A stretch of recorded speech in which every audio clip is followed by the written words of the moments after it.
할렐루야. 힘찬 찬양으로 예배의 문을 열어주신 우리 IMC 워십 찬양팀과 또 홍예빈 솔리스트의 그 귀한 찬양을 우리 주님께서 귀히 받아주신 줄로 믿습니다.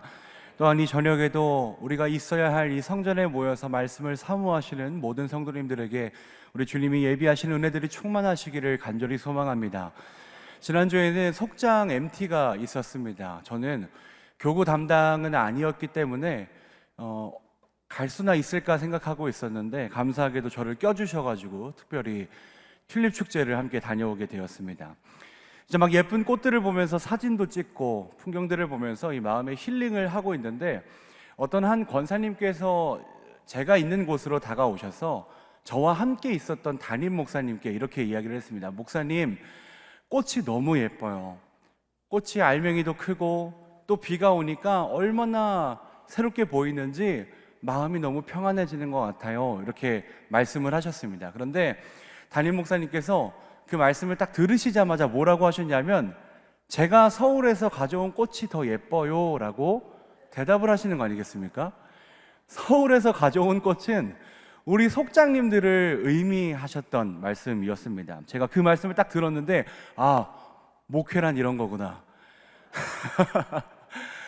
평상시에 담임 목사님께서 우리 성도님들을 얼마나 사랑하시는지를 느낄 수 있었음과 동시에 나도 담임 목사님처럼 저런 목회자가 되고 싶다라는 이 마음의 동경심이 생겼습니다. 존경과 더불어 동경심이 생겼습니다. 뿐만 아니라 평소에 담임 목사님 뒤를 졸졸 따라다니다 보면 담임 목사님의 어깨 너머로 배우는 목회의 현장의 모습들이 있습니다. 그래서 요새는 감사한 마음으로 이렇게 잘 배우면서 다시 조금 더 온전한 목회자로서 성장해가는 저임을 느끼는 한 주였습니다. 예수님 주변에는 항상 제자들이 뒤따랐습니다. 제자들은 예수님께서 행하신 표적을 보고 전하시는 말씀을 들으면서 점차 완전한 제자의 모습을 갖추어가고 있었습니다. 오늘 본문을 보면 그들 중에 몇 사람들이 예수님과 주고받았던 이야기가 등장하는데 바로 직전 단락에서 제자들의 이름이 거론된 사실을 보아 아마도 오늘 예수님 앞에서 질문했던 이 세 사람은, 예수님과 대화를 나눴던 이 세 사람은 그들 중에 한 사람이었을 것이다 라고 추측을 할 수 있는데, 특별히 이름을 밝히지 않은 이유는 곧 제자들 모든 이들에게 해당되는 예수님의 말씀이었기 때문입니다. 오늘은 이 대화를 통해 예수 그리스도의 흔적을 뒤따르는 우리가 어떠한 자세를 갖춰야 하는지 말씀을 통해 함께 알아가 보시겠습니다.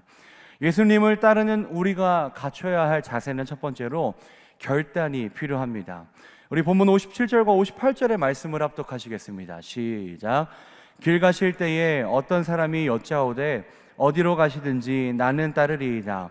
예수께서 이르시되 여우도 굴이 있고 공중의 새도 집이 있으되 인자는 머리 둘 곳이 없도다 하시고 아멘. 함께 길을 걷던 몇 사람들 중에 한 사람이 예수님에게 이렇게 고백을 합니다. 주님, 어디로 가시든지 나는 주님을 따르겠습니다. 초창기 제자들은 예수님께서 가시는 곳곳마다 따라다니면서 그분의 가르치심과 병 고치시는 능력을 보면서 점차 동경심을 갖게 되었습니다. 그런데 하나님의 아들이신 예수 그리스도를 향한 동경심은 아니었고 그저 선생, 스승으로서 예수님을 바라보는 마음으로 갖추었던 마음이 바로 이 동경심이었습니다.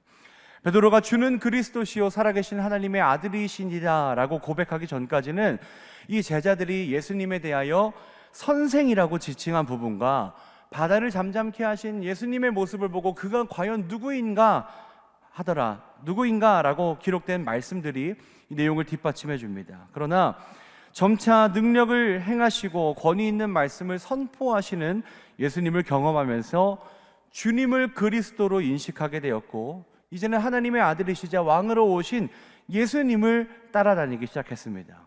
따라서 57절에 어디로 가시든지 나는 따르겠다라고 고백한 이 부분은 선생님이 가시는 길이 아니라 그리스도시요 살아계신 하나님의 아들이 가시는 곳을 내가 따르겠다라고 고백하는 장면입니다. 사실 주님이 가신 십자가의 길은 이 당시에 제자들이 보고 따랐던 모습과는 사뭇 다른 길이었습니다. 예수님께서는 어느 특정한 시점이 되면 사람들에게 잡히셔야 했고 고난을 당하셔야 했고 뿐만 아니라 십자가 위에서 죽어야만 하는 사명을 감당하셨어야 했습니다. 그래서 예수님은 자기를 따르겠다라고 고백한 이 한 사람에게 뭐라고 대답하시냐면, 그래 고맙다, 나와 함께 가자, 너가 그렇게 말해주니 참으로 든든하구나, 이렇게 긍정적인 대답이 아니라 다소 불편하게 들릴 만한 대답을 하십니다. 저기 저 들판에 여우도 묵을 곳이 있고 공중에 새도 거할 자기의 집이 있지만 나는 그렇지 않다. 이 말씀은 오늘 어디에서 유숙할지, 또 내일은 어디에서 유숙할지 모를 정도로 바쁘게 복음을 전해야 하는 제자의 삶을 일깨워 주시기 위한 예수님의 가르침이었습니다. 사람은 누구나 다 안정적인 삶을 추구하기 마련입니다. 유숙할 곳에 대한 수요, 무엇을 먹고 마실지에 대한 고민, 앞으로 어떻게 하면 안정적으로 더 살아갈 수 있을까라고 계획하고 이를 위하여 최선을 다해 살아가기 마련인데, 제자의 삶을 살아가기 위해서는 예수님처럼 머리 둘 곳 없이 바삐 움직여야 하기 때문에 웬만한 결단을 가지고서는 따라갈 수가 없는 길입니다. 예수님은 과연 이런 인생이 된다 할지라도 내가 나를 따르겠느냐라고 반문하고 계신 것입니다. 사랑하는 성도 여러분, 여러분들이라면 어떻게 하시겠습니까? 그럼에도 불구하고 예수님을 따라가시겠습니까? 내가 머리 둘 곳 없는 것처럼 바쁜 일상 속에서 신앙을 붙들고 복음을 전하며 나에게 맡겨주시는 일들을 감당하기 위해서 주님을 뒤따라가는 그런 인생, 내가 그렇게 될지라도 과연 여러분들은 예수님을 따라가시겠다라고 말씀할 수 있으신지 우리가 이 시간 돌아보았으면 좋겠습니다. 간절히 바라기는 굳은 결단을 품고 언젠가는 구원의 문으로 연결되는 그 십자가의 길을 다 함께 꿋꿋이 걸어가시는 임마누엘의 모든 성도님들이 되시기를 주님의 이름으로 축복합니다. 예수님을 따르는 우리가 가져야 할 자세는 둘째로 맡겨진 사명을 최우선으로 여겨야 합니다. 우리 본문 59절과 60절의 말씀을 합독하시겠습니다. 시작. 또 다른 사람에게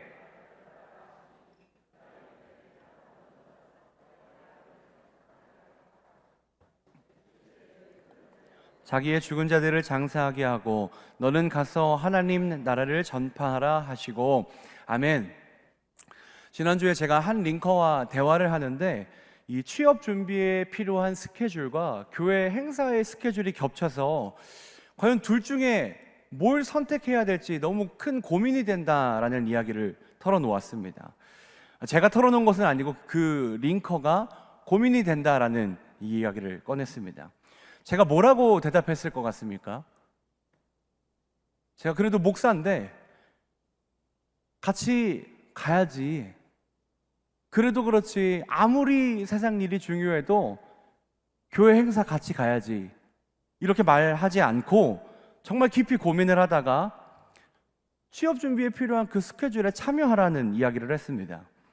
평소 사역에 대하여 한 번도 빼지 않고 열심히 동참해주는 친구이고 또 교회 내에서 여러 파트에서 사명을 감당하고 있는 친구였지만 오랜 시간 하나의 진로를 위해서 준비했던 사실을 알고 있었기 때문에 이번 한 번만큼은 좀 개인적인 일로 좀 그 시간들을 활용했으면 좋겠다라는 마음이 저에게 있었습니다. 그런데 이 친구가 제 말을 안 듣고 결국 셀장의 역할을 다하기 위해서 또다시 교회로 나온 것 아니겠습니까?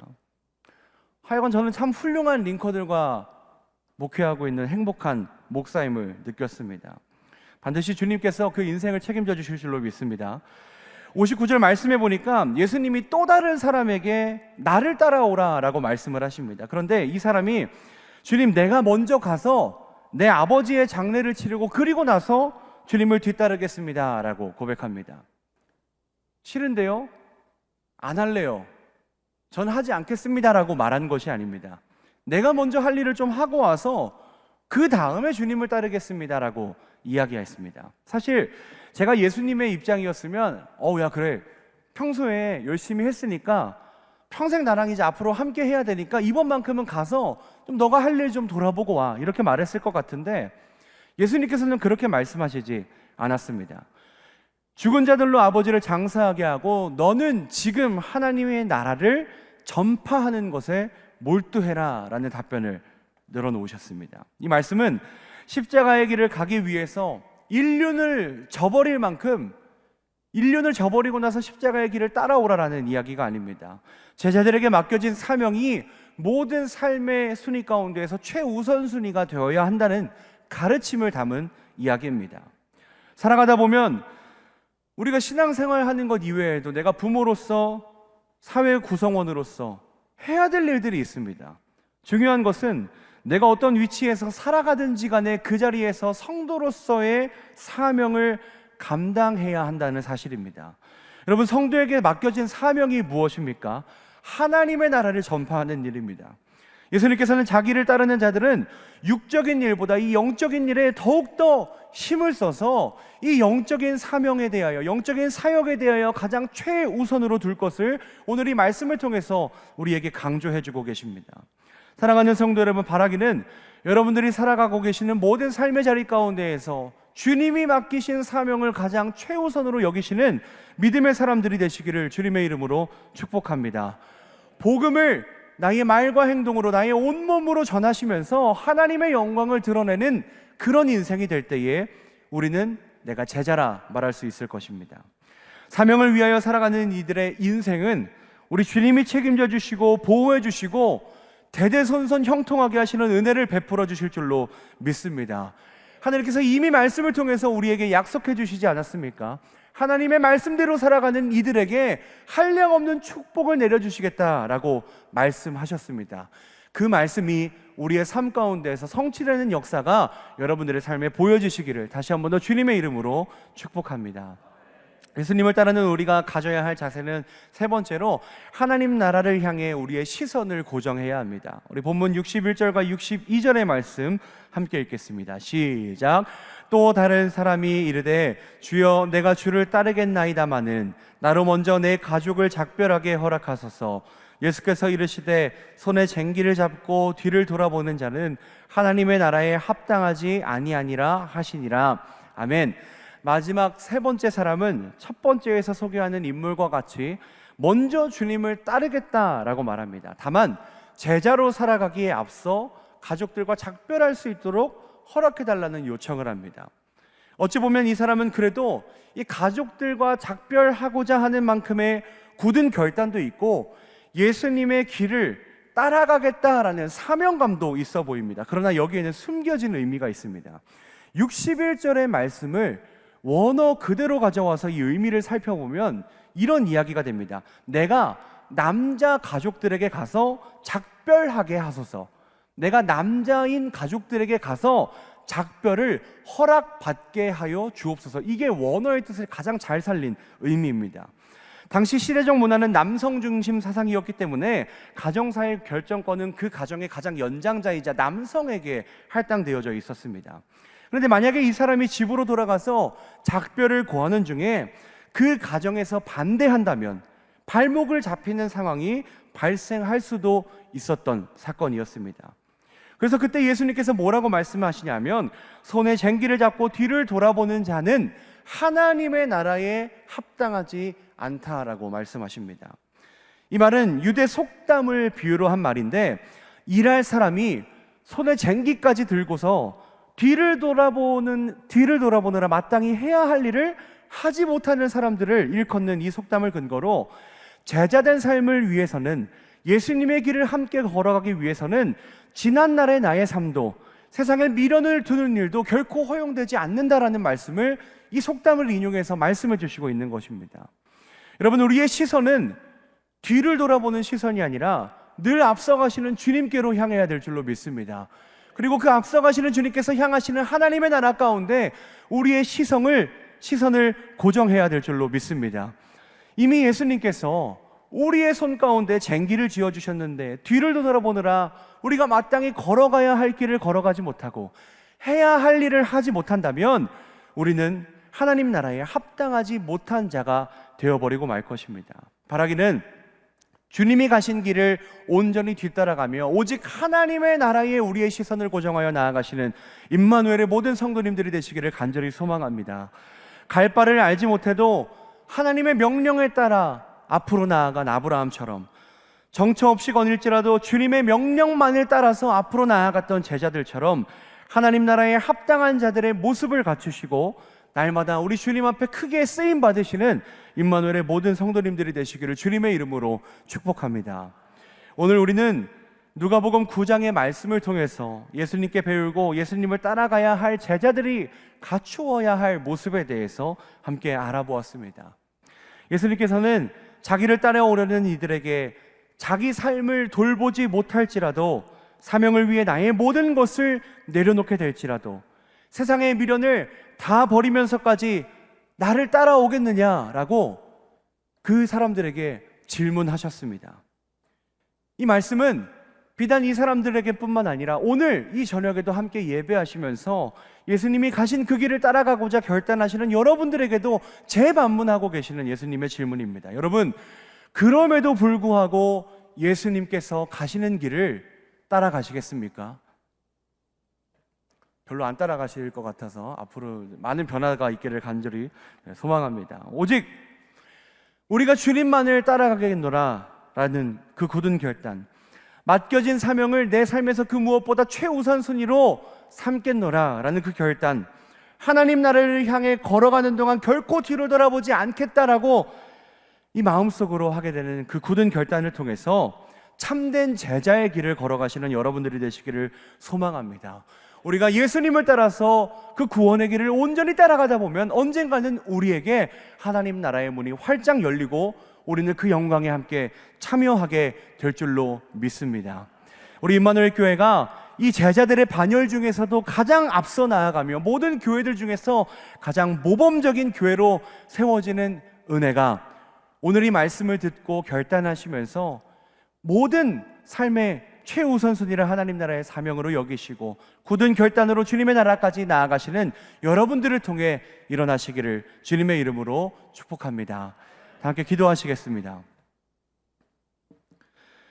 주님, 때로는 내가 나의 신앙을 지키기 위하여 많은 희생과 헌신을 감내할지라도 굳은 결단으로 기꺼이 제자의 길을 걸어가는 내가 되게 하여 주시옵소서.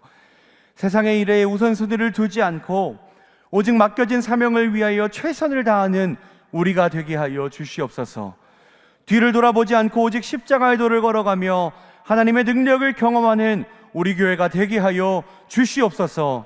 비록 내가 제자의 삶을 살아가느라 나의 삶을 돌보지 못할지라도 완전한 계획으로 나를 인도해 주시는 하나님께서 내 삶과 가정과 일터를 책임져 주시고 모든 삶의 자리 가운데에 은혜를 더하여 주시옵소서.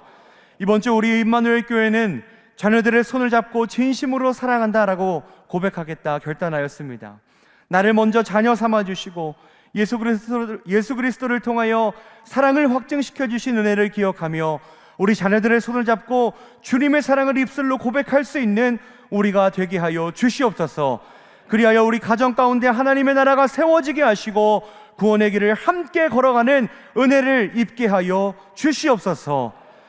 이제는 우리 주 예수 그리스도의 은혜와 하나님의 사랑과 성령님의 교통하심이 이 세상 가운데 기꺼이 제자의 길을 걸어가겠노라 결단하며 나아가는 모든 임마누엘 교회의 성도님들에게, 그리고 아픔 속에서도 주님께 소망을 두며 기도하고 있는 우리 환우들에게 이제로부터 영원토록 함께하옵시기를 간절히 축원하옵나이다. 아멘.